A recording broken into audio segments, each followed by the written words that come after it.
Hi, everyone. Can you hear me? Hi. Hi, everyone. Happy Sunday. More importantly, happy Colorectal Cancer Awareness Month, which is March. I'm really grateful to see all of you today, and I'm super excited for this conversation. We're going to be talking about the future of healthcare in the era of AI, and I'm joined by people who are working hard to eradicate colorectal cancer and to promote screening and the latest technology. So joining me is Medtronic's Chief Technology and Innovation Officer, Ken Washington, Brooks Bell, who is a cancer survivor who was diagnosed with colorectal cancer when she was just 38 years old, and now she is an advocate for screening and awareness. Give Brooks a big round of applause. Dr. Raj Kiswani, a clinician utilizing AI in colonoscopy screenings. Come on, you can do better than that. Give it up for Raj. And finally, Dr. Austin Chang. He's the Chief Medical Officer for Medtronic's endoscopy operating business, who's also a leading voice on healthcare on social media. So give it up for Dr. Austin. So, as many of you might remember, my husband, Jay Monahan, died of colorectal cancer in 1998 when he was just 42 years old, and our girls were just 6 and 2 at the time. And ever since that, I have been on a journey to raise awareness and research dollars for this disease, which is the second leading cancer killer of men and women combined. And I know a lot of people didn't feel comfortable talking about colorectal cancer. But in 2000, as some of you might remember, if you're as old as I am or close to my age, I had a colonoscopy on the Today Show because, let's face it, nothing says good morning like showing your colon on national television. Am I right? Anyway, it was really an important step, I think, to educate the public and to inform people about the importance of screening and early detection, that lives can be saved. And I never wanted people to be diagnosed and say these two words, if only.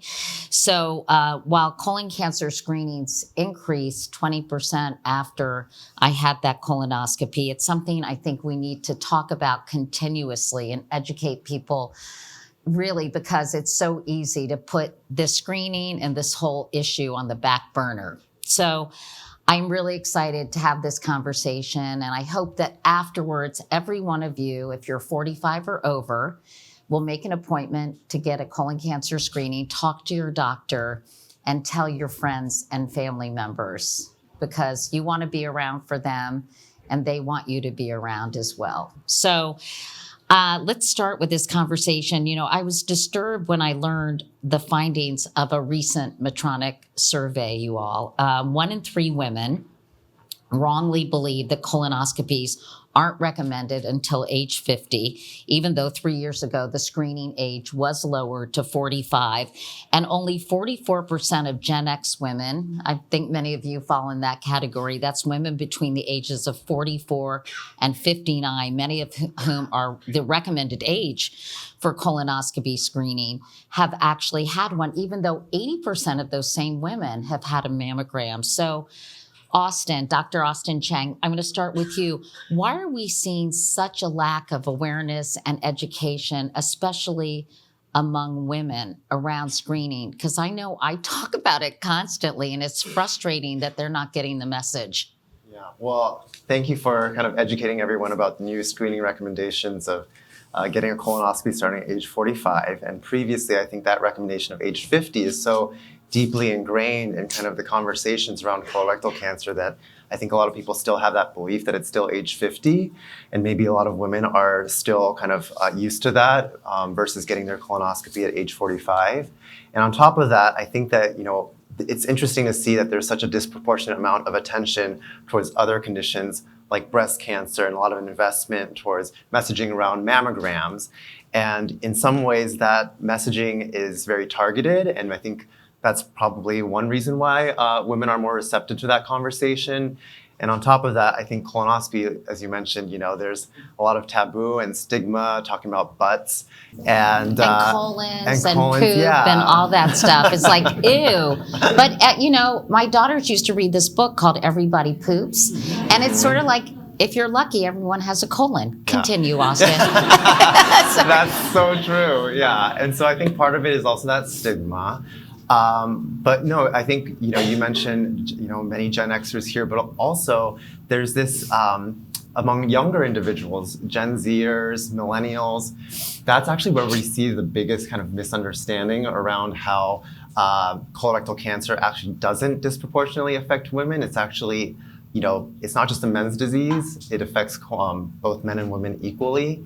And so I think maybe part of the reasoning behind that is that on social media especially, there's a lot of misinformation and disinformation. And so that's why I personally feel very strongly about making sure that we're doing a good job as clinicians being on social media, trying to dispel these myths and misconceptions around colon cancer. So you're saying younger people don't realize that women get colon cancer as often as men? That understanding is actually more skewed, towards thinking that it's a men's disease versus women's disease. That's so interesting. Now, Brooks, you're a colon cancer survivor, as I mentioned, and we're so glad you're doing well. And when you were diagnosed, obviously at 38, and we're going to talk about younger and younger people being diagnosed with colon cancer in a moment, but how challenging was it for you as a woman and as a 38-year-old to kind of get that diagnosis? Tell us about that. I was traveling. I was a business person traveling at a conference and went to the bathroom one morning, saw that I had blood in my stool, and called a doctor from my telehealth like that morning, minutes later, because it's very concerning. And she was like, "Oh, it's a hemorrhoid. You're good. Like, it'll go away." And so I was relieved, continued my life, and then it continued to pop up every couple of days in the toilet, and I thought, I should probably get examined, like actually examined versus a telehealth.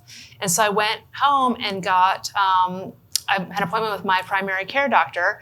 And so she examined me. She rooted around in there for a few minutes, and she was like, "I don't feel anything. I don't feel a hemorrhoid."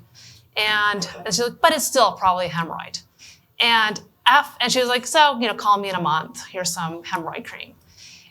And so I've been bleeding on and off for over a month at that point. And I thought, that doesn't sound like a hemorrhoid to me. And you didn't find one. And so I think I went home and I'm like, I do not feel good about this. And so I cold called a gastroenterologist and to get a third opinion, and showed up, and they were like, "This is going to cost you $200 to see this person because you weren't referred."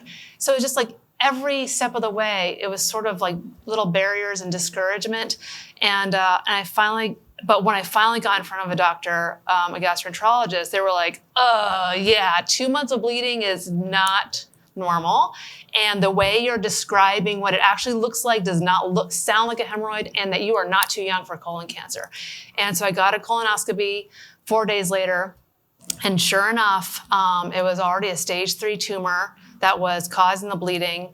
And had I waited, had it grown a single millimeter deeper into my colon wall, my odds of survival would have been 10 points lower. So it still took me about 60 days to diagnosis, and that is not uncommon. It's actually, for people under the age of 50, the average days to diagnosis is over 200. Wow. And did you feel that there was some bias, not only because of your age when it came to getting diagnosed, Brooks, but also because of your gender? My doctors were all women, so it's hard to say. But I would say that, with hemorrhoids, like women, I've never had kids, but I understand that hemorrhoids are very common with women, especially when they're pregnant. And so I think especially women who are, I've heard so many women who had some bleeding during their pregnancy or shortly afterwards, ignored it, and then found out that it was because of a tumor not related to her pregnancy. And so I hear stories over and over again of younger women who are giving birth and birth-giving age who are getting colon cancer and that it was missed because of all of the symptoms related to pregnancy that were actually due to cancer. You know, it's infuriating to me, honestly, that doctors often, that's sort of the go-to diagnosis when someone comes. I can't even tell you how many people I've also heard of, Brooks, who are basically said, don't worry, it's just a hemorrhoid. And I feel like internists and doctors in general have to be better educated about this. So that's not what they're, they immediately go to. But let's talk about, Raj, if we could, about younger and younger people being diagnosed with colon cancer. In 2023, the American Cancer Society did a study of 153,000 people diagnosed with colon cancer, and it showed a 9% increase in people under 50 just since 2020. So that an almost 10% increase over 3 years. All right, let's talk about this because, I'm very much in this space and I talk to scientists and medical researchers all the time. What is going on here? Yeah, this is such a challenging thing, and I think I appreciate you giving me the hardest question already. It's very nice of you. This is one of these things that let's focus on the top line first, which is the most critical thing. Colon cancer is occurring at a younger and younger age. We need to know that part.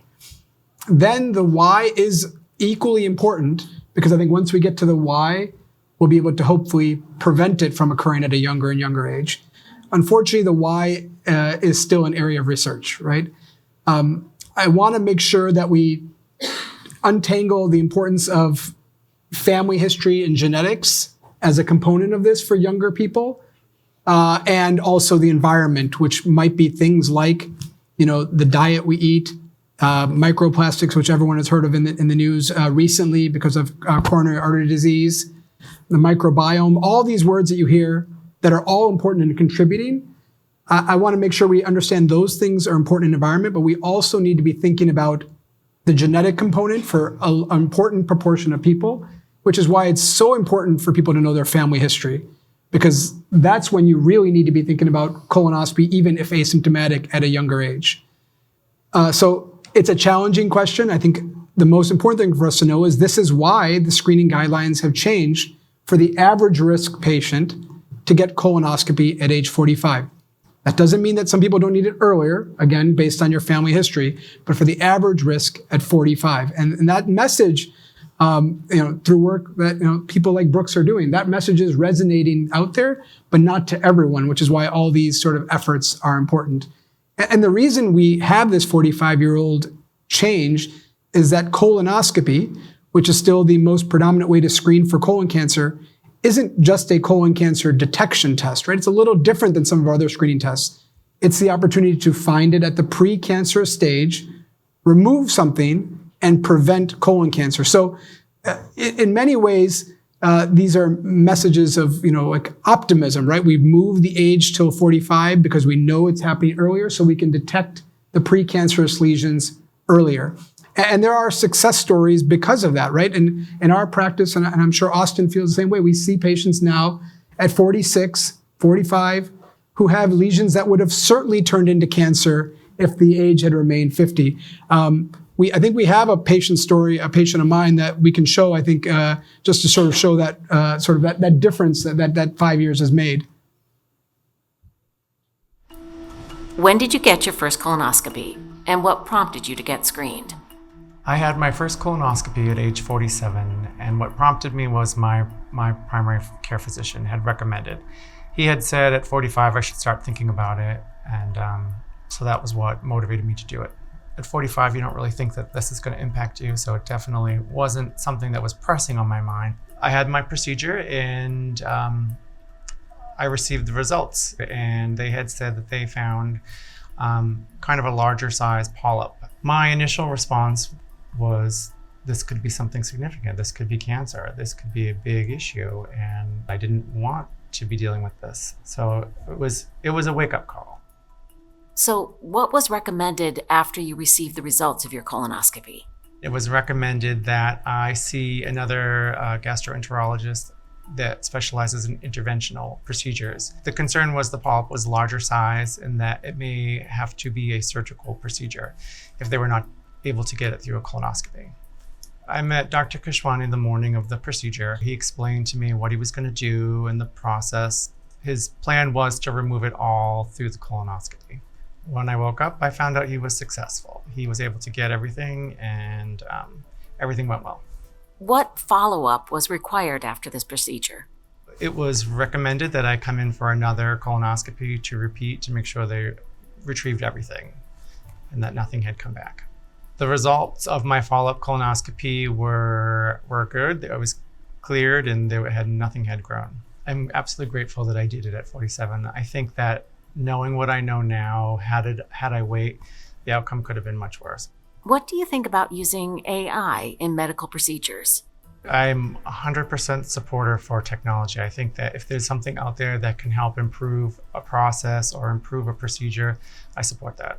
And they're going to get a very comprehensive result from something that they can compare and contrast with what they see with their own eye. I think it's really exciting. The technology that we see on a day-to-day basis is amazing. So it will be fantastic to see what's coming down the line. What do you want others to learn from your experience? My message would be, don't put it off.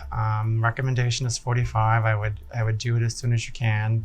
And honestly, it's not a big deal. Colon cancer is so significant, and the outcome would be so much greater if you could get it in advance and get ahead of it. And I would strongly recommend and urge my patients and my friends and family members that they should be doing this. This is something you can do. It has known positive outcome. It's imperative. We have to be our own advocates. I just want to make one quick comment. You remember how Brooks said that 1 millimeter difference makes a difference, and for him, literally, a month could have made a difference between needing a major surgery and an endoscopic procedure, and a couple years could have made a difference between a colon cancer survivor and someone who passed away from colon cancer. So, What stage was he diagnosed with? so he was diagnosed with what we call carcinoma in situ, the very earliest version of cancer that can still be removed through an endoscopy. So it didn't go through the colon wall, no Deep in the lymph colon. node involvement. Exactly. Why couldn't they get it during the first colonoscopy? Yeah, there's an area of gastroenterology that Austin and I specialize in, which is more complex procedures. So, and that's why sometimes people with these larger lesions will come to us. And was that an AI person asking the questions? And is it going to take my job? I think we It can all sounded agree like it, was didn't not it? nearly as good as you are. I think we can all agree. So Okay, good. Phew.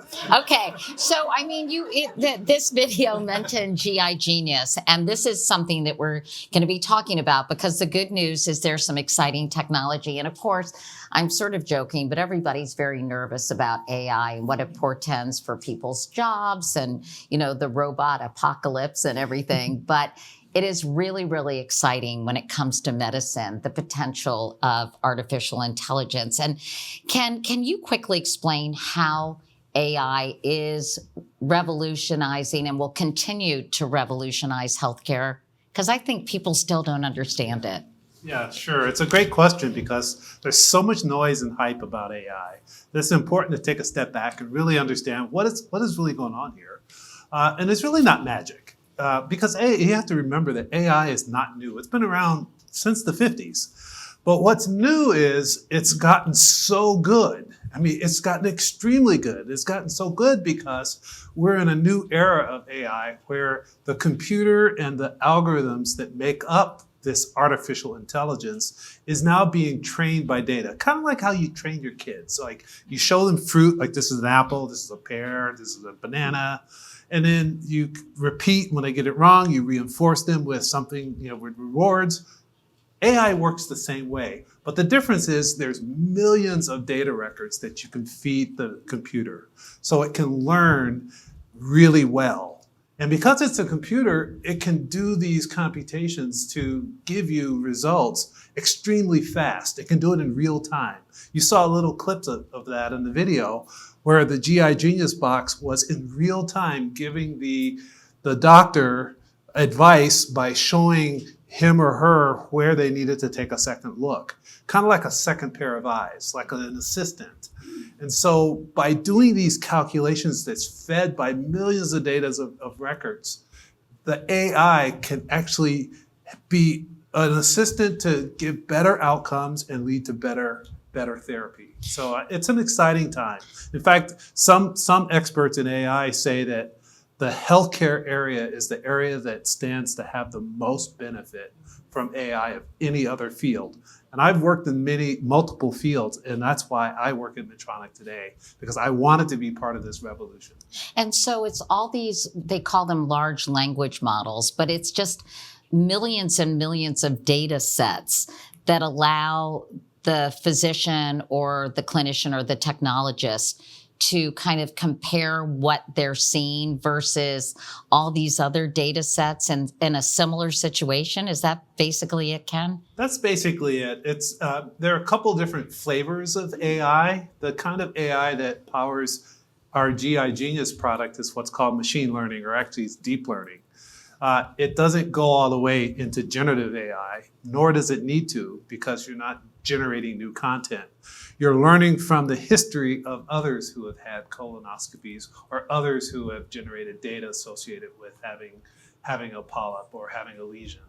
And the GI Genius algorithm has been trained on over 13 million records. Wow. And it's gone through clinical trials in multiple regions to give us evidence that it's a better way of doing screening. In fact, it's been shown that it can give 14% more lesion detections and 50% fewer false positives. And so 50%, fewer missed polyps while doing the colonoscopy, because it's a computer and it never gets tired, and it's very repeatable, and so it's extremely good at what it does. And so I'm very optimistic about it.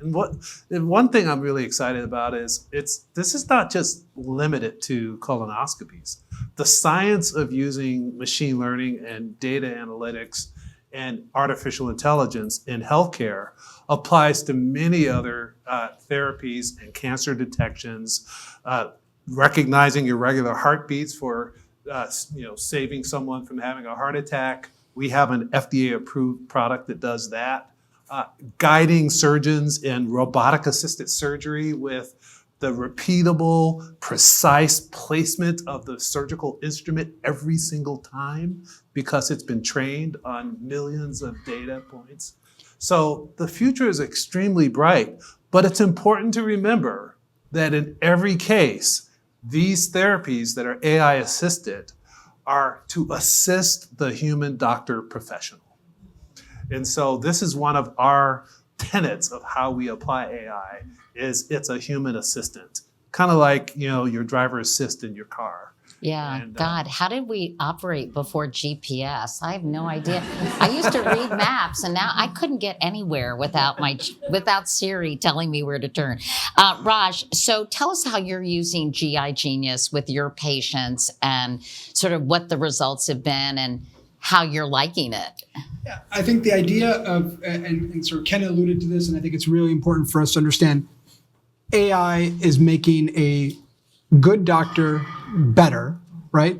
So AI is not meant to take someone who's awful at their job and somehow make them amazing. So that's important, that you need to have someone who's thoughtful and skilled, carrying all the stuff that is intrinsic to it.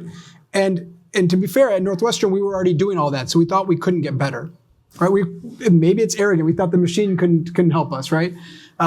And so we actually started. Doctors arrogant? Okay. What are you talking about? I thought we were friends. We took a selfie together yesterday. This is very hurtful. It's the idea. Okay, can we get better? Right? Can we get better? And it is humbling to say that no matter how hard you're trying, how good you do, that, like Ken was saying, AI makes us significantly better still. So even though you're doing a great job and you're patting yourself on the back in a very humble way, the technology makes it better. And so we decided, as a healthcare system, and we have multiple hospitals from rural to urban, we said, once we know this is true, how can we not offer this to our patients? Like, how do we now say, well, that was pretty good. We did a lot better. All right, well, we're good now. And we had to then say, okay, it's everywhere, right? And so now everyone who gets a procedure has it with AI assistance in the entire healthcare system. Have you had an experience where you missed a polyp or the GI genius said, wait a second, back up? Because I know, for example, flat polyps are really hard to identify during a colonoscopy, but where a GI genius sort of supported you and found a polyp that perhaps you might not have found. So it absolutely does, right? Otherwise, we wouldn't have these reduction in miss rates. The potential arrogance of doctors is they might have said, oh, I might have seen that anyway, right? It's very hard to convince people that they wouldn't have seen something. But there's this classic study that that the radiologists, when they look through CT scans to look for lung nodules, they're all looking very intently. They're looking intently, and they're like, oh, I didn't see any nodules. And then the researcher says, oh, did you see the gorilla that was literally, we put in the CT scan of the lungs, and none of them see the gorilla because they're so focused on looking for one thing. So we have such tunnel vision during procedures. We need someone else there to keep an eye on us. And that's what computers are going to do. They're not going to replace us yet. Yet. Thanks. Austin, I know your role bridges healthcare and health tech. And I'm curious to hear the reaction physicians, other than Raj, who's obviously embraced this technology, how other physicians are feeling about GI Genius and other AI-powered technology. Yeah, I was going to say, Raj and I think, are outliers. We love technology, but I think a lot of doctors out there, have a healthy dose of skepticism, as they should. I think all doctors out there, by nature of being in the field, are kind of risk averse and maybe less prone to embracing something new. I would say probably older doctors are like, what? Right? Yeah, like, what is all this AI about? Right. And I think that, medicine, we're taught to really drive our decision-making based on a lot of data and evidence that's being published through trials. And as Ken mentioned, from all the trials that have been done, there's been a large amount in a very short amount of time.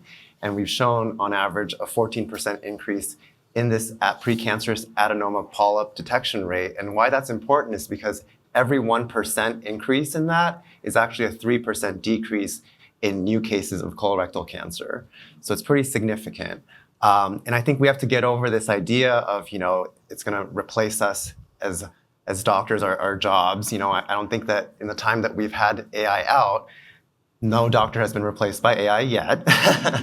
But yeah, trying to help doctors understand kind of how this technology works and the innovation that goes into it, how this is developed is going to be an important part of getting over that skepticism. Yeah, how do you do that though, Austin? How do you convince them that this is actually going to help them and most importantly, help patients?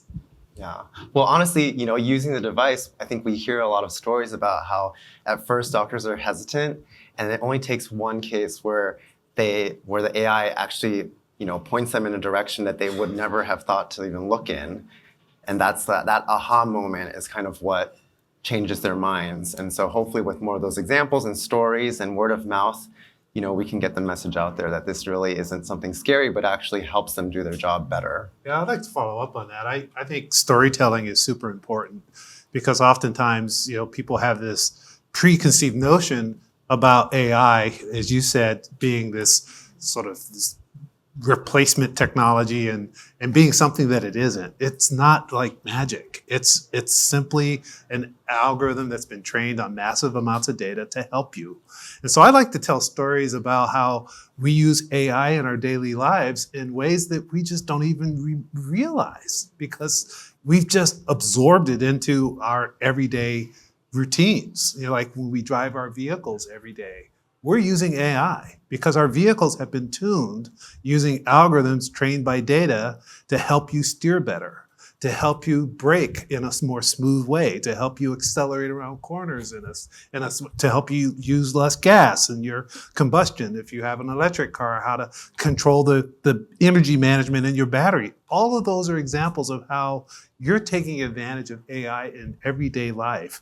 And that's just automotive. I mean, I could give you examples in consumer, they email. write my email for me. I'm like, wait, I didn't mean to. I don't want to say that.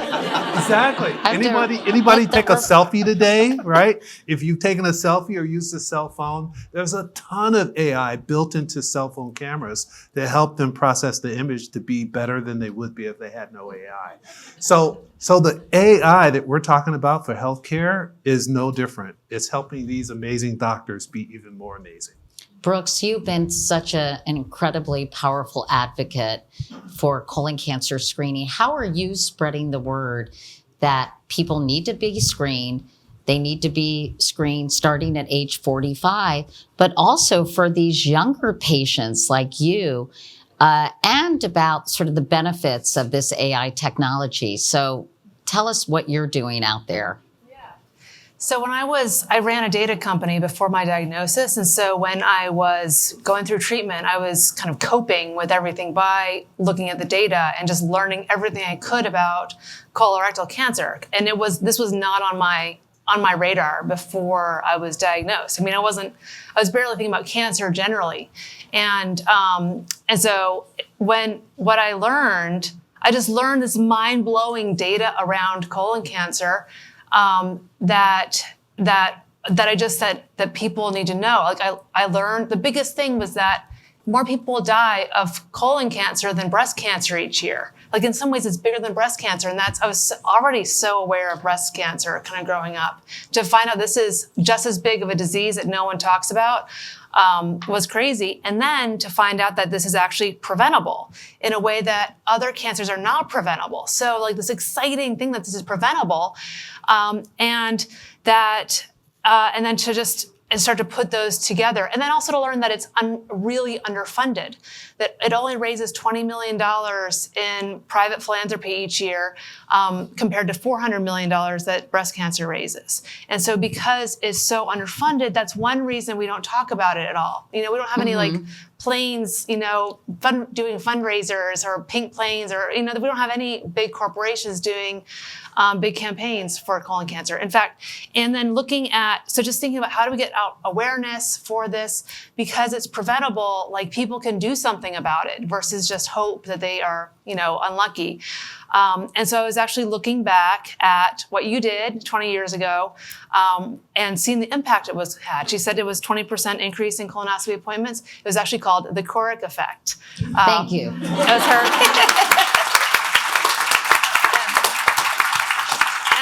I'm going to change my name to Katie Colon or something. Yeah, totally. So I thought it'd been over 20 years since you did that. And I thought, okay, we need another celebrity to get out there and get this back into the news. And so I pulled all my contacts, not like I have that many, but I called a couple of people and got a meeting with Ryan Reynolds and his team. And Ryan Reynolds was turning 45. And I pitched him on kind of why colon cancer is so important and asked his team for help. And they said yes. And he he did a video with his friend Rob McElhaney. They both got colonoscopies right when they turned 45. And it was a 7-minute video. It had 16 million views in the first week. And then we saw that a third-party company saw that does scheduling for appointments. They saw a 36% increase in colonoscopies the next couple months, and they called it the Ryan Reynolds effect. So I don't know. 36%. I don't know. It's the data. The data is is not apples to apples. But we think that it prevented at least 1,000 cases of colon cancer, Which is amazing. Yeah. For you. That's awesome. And I want to post the video of Ryan on my Instagram and all my social media accounts and give you both props for doing that, because that's amazing.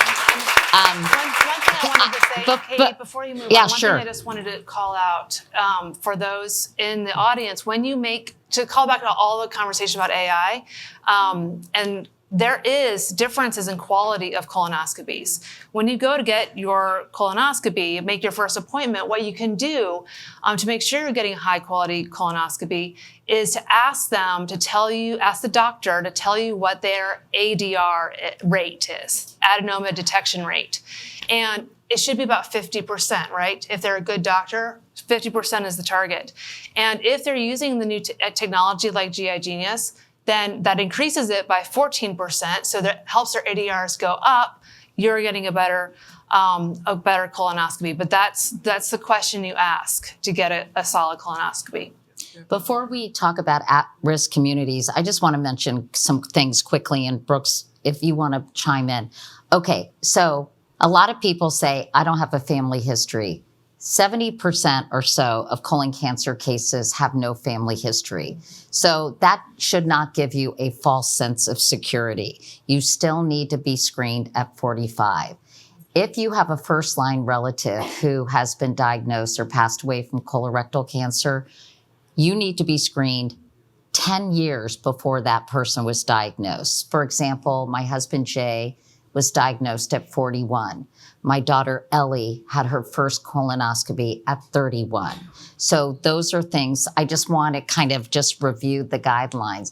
Now, when it comes to younger patients, we heard how Brooks had to be her own advocate and really push physicians to give you a colonoscopy, to say it was more than just hemorrhoids. And I just wanted to very briefly review the symptoms of colorectal cancer for all of you. So blood in your stool. Now, that doesn't always mean you see blood in the toilet. That could mean your stools are just darker than usual because it's hidden blood. It's called occult blood. And please correct me, Raj, if I'm saying anything wrong, because I'm not a doctor and I don't play one on TV, but I know a lot about this disease. But I know a lot about this. So if you have unexplained weight loss, like your bowel habits have changed, blood in your stools, either blood, or just dark stools, or just a change in those things, and you're not feeling well, like you're tired or fatigued, anemia, whatever, you need to, even if you're not 45, right? Given the fact that we're seeing this increase, you need to talk to your doctor. And if your doctor blows you off, you need to find another doctor or go to an actual gastroenterologist. Brooks, anything else about if you're under 45, what people should know? I would have, even if you're with family history, like you said, if your parent was diagnosed 10 years, you get your colonoscopy 10 years before, but also counts for a large polyp.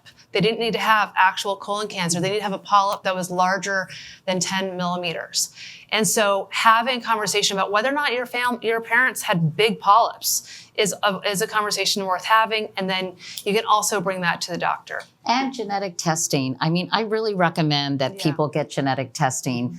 I got it, and I found out I have a gene mutation that makes me at a slightly higher risk, believe it or not, of colon cancer. So I want my children, my girls, to be especially vigilant. So don't be afraid of genetic testing. I mean, it just really helps guide you in terms of how much screening you should get. So I think that's a really important thing, don't you? No, I think it's everything that was said was so important. I think I just want to really highlight the importance of what Brooks said and did, right? It's that advocacy, and it's very cliche to say, but you know your own body and you know when something's wrong.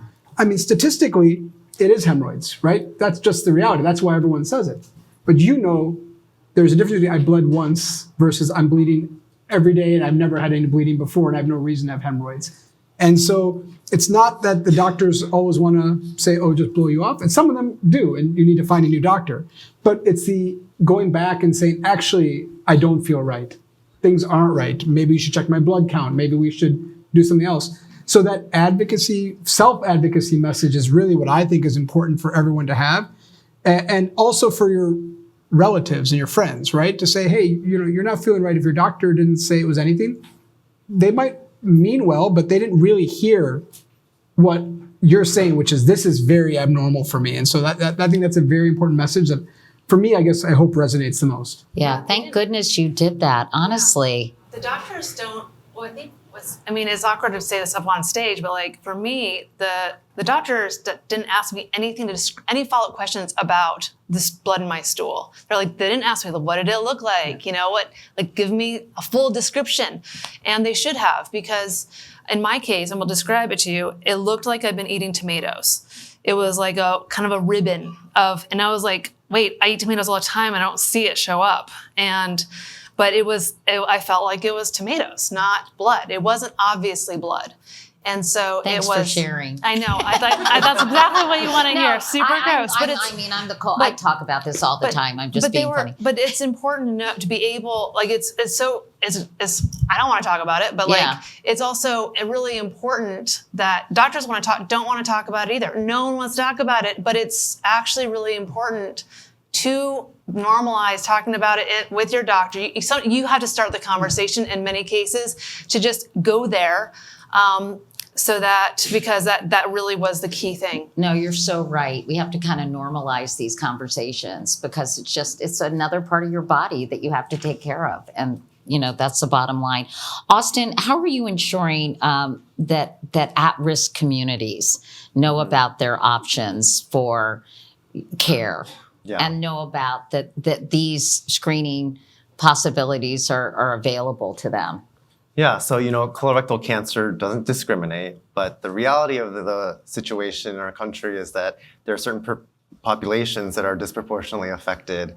And we see that, for instance, Black Americans have a 20% higher chance of getting diagnosed with colorectal cancer, a 40% higher chance of dying of colorectal cancer. We see similar disparities among the Hispanic population. Asian Americans are also the least likely to get screened for colorectal cancer. So there's a lot of, discrepancies out there. I think that there's a lot of drivers of these, disparities. Some is awareness, sometimes it's affordability, sometimes it's access to healthcare. And to target kind of the access part of it, we at Medtronic actually took on a really creative way of trying to get new technology out to underserved groups that normally don't get access to any sort of new technology early on. And so we had what we called the Health Equity Assistance Program, and we partnered with Amazon Web Services and one of our GI societies, the American Society for Gastrointestinal Endoscopy. And we identified, certain centers out there and provided 130 free units of GI Genius, essentially, to allow some doctors to have AI assistance when they're doing colonoscopy. So that was one effort. And we have ongoing efforts at Medtronic to also try to get the messaging out there directly to patients and the general public, direct to consumer, because we really believe that empowering people with information themselves is in some ways improving access to healthcare as well. If they're, empowered with this sort of information, they know to ask their doctor to get a colonoscopy. They know to ask their doctor, hey, do you have artificial intelligence? And because I want one, want a colonoscopy with that technology. So, informing everyone, I think, to be advised and inform themselves is probably one part of the equation. Outreach is so important. When I was diagnosed with breast cancer in 2022, I learned that women of color have a 40% higher mortality rate.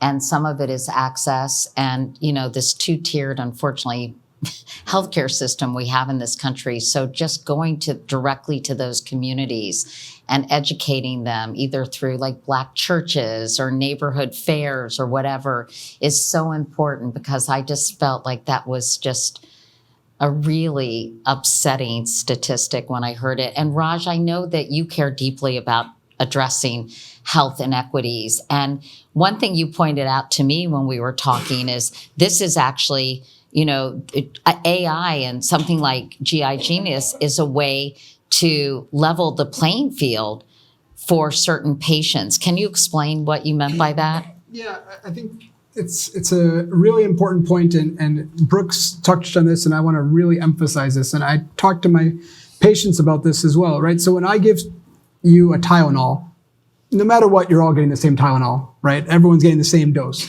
If I give everyone a colonoscopy, if someone gets a colonoscopy, everyone gets a colonoscopy in this room, it's not the same, right? Depending on the quality of the procedure. And not to get into statistics, but the chance of you getting colon cancer if you get a colonoscopy by someone who is not very good compared to someone who's excellent is about 5 times higher after the colonoscopy, right? So there's a wide variation in the skill of a colonoscopist.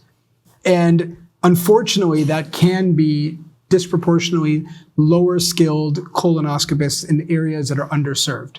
So you already have the inequity of people not seeking care, but then you also have when they seek the care that they are getting a lower quality exam. AI has the potential and is already out there leveling the playing field more and more. It can make someone who goes from being okay at colonoscopy to great to better. But if we can get everyone at least to good, I think that's going to change a lot in terms of these really, really unfortunate cases of someone doing everything they're supposed to do and then still getting colon cancer 3 years later, which is just the most devastating story, right? I went on time, but I didn't get a high quality exam, and now I have cancer a couple of years later. AI has the potential to change that. That phenomenon you just described applies to many therapies that are aided by AI. Spinal surgery, same thing. The work we do in cardiac rhythm management, the diabetes pumps that you use are all like that we develop have AI algorithms in that do smart insulin dosing. So it's a great equalizer of bringing some of the best capabilities to the masses, and I'm really excited about that. Ken, anything else you're excited about when it comes to AI in healthcare? I was telling you all that I read about a scientist at MIT who had breast cancer and was working with an AI, with a technical, an engineer, thank you, on AI. And basically, they were finding that AI is not only great for screening, but ultimately it might predict that you are a patient who could, even if you have no signs of it, you could be diagnosed with breast cancer in the next 5 years. And, of course, that's scary. On the other hand, it lets you know that you need to make sure you get screened, that taking steps, lifestyle steps that will reduce your risk. So what are you excited about in addition to everything you said today, Ken? So there's a lot about AI in healthcare that excites me, but let me just set the context first. There are more than 700 FDA-approved AI healthcare products on the market available today. Most people don't know that, right? And so this is not like a brand new thing. Most of those 700 AI-approved FDA products are in the radiology space. And so, and we're just getting started. I mean, this is like day one of AI in health tech. Imagine what it's going to look like, 100 in day 100, where the many technologists who are working on AI, they're hard at work training these AI algorithms with data, they're validating them, they're doing the hard work of getting the AI in the right condition for it to be used responsibly. And what I'm really excited about is that the GI Genius product is not just about colonoscopy. The way it was architected and designed was as a platform. And so it can host other therapies, and it can make operating rooms intelligent by having other therapies that have gone through the hard work of figuring out how do you responsibly manage the data to train an AI algorithm to help a clinician be a better clinician. That can then be quickly deployed into the right hands of a doctor to begin to give better outcomes. And so just do the mental math, and you could see that the future of healthcare is going to be extremely bright because of these kind of platforms that we've built at Medtronic, coupled with the kinds of AI-enabled therapies of the future. So I'm super excited about the promise of how this is going to change patients and doctors for years to come. We're almost out of time. I'd just like to go down the row and give just like a 15-second closing thought that you'd like everyone here in this audience or anybody who might be watching this somewhere else to know. I tell everyone that colon cancer is preventable and colonoscopy is prevented. They don't just catch it early, they prevent it because they are going in and snipping out your polyps. And also, polyps are super common. 1 in 3 people already have polyps by your mid-40s. And so knowing that this is super common, polyps are common, and that colonoscopies go in and snip it out, I mean, I think, kind of reinforcing the message that colonoscopies prevent colon cancer is sort of my life's work now, to get everybody to kind of remember that. Austin? I would say talk more about butts and guts. Don't be afraid to talk about it. Normalize it. It's another body part, just like our elbow or something. So, Austin has a book coming out I do. in April called Gut and Owner's Manual. and that basically is just a kind of a how-to manual to your whole digestive system, right? Exactly. So look for it. Available for pre-order. Ken? For me, it's the promise of the collision of healthcare and technology, when done responsibly, will lead to better outcomes. My message is pretty simple. Everyone here is obviously motivated, and many are already up to date on other healthcare. What would be helpful is motivating your friends and family, right? So take this message of hope that this is something that we're making massive strides in, and sort of disseminate it to your community. You may not call it the Couric effect. It might just be your local family effect, but I think it still shows you just the advocacy, how much of an impact it can have on others. And I have a closing thought too, which is, in 2 weeks, my daughter is going to have her first baby, and it's going to be my first grandchild. And of course, thank you. Well, but, I think of everything that my husband missed. He didn't get to see his daughters graduate from college. He didn't get to walk Ellie down the aisle. He's not going to be here to have a grandchild. And I just don't want you all or anyone you love or know or care about to miss those moments.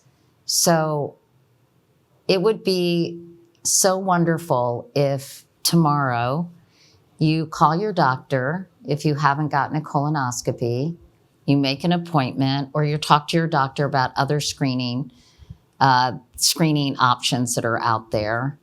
And you tell everyone you know who's 45 or over that they need to get screened. And you also kind of familiarize yourself with the symptoms of colorectal cancer, since people under 45 are not disposable. You want them to be around too. So you really have to, as Brooks did, advocate for yourself. And you also really have to take care of your health. You owe it to yourself. And more importantly, I think you owe it to the people who you love and love you and depend on you.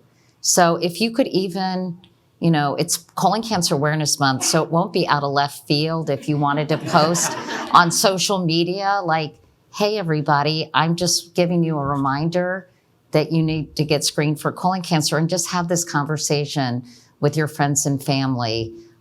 It's much better. It's not at the top of anyone's to-do list, but it's much better than being diagnosed with colon cancer, believe me.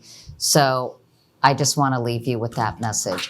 Thank you all so much. Thank you.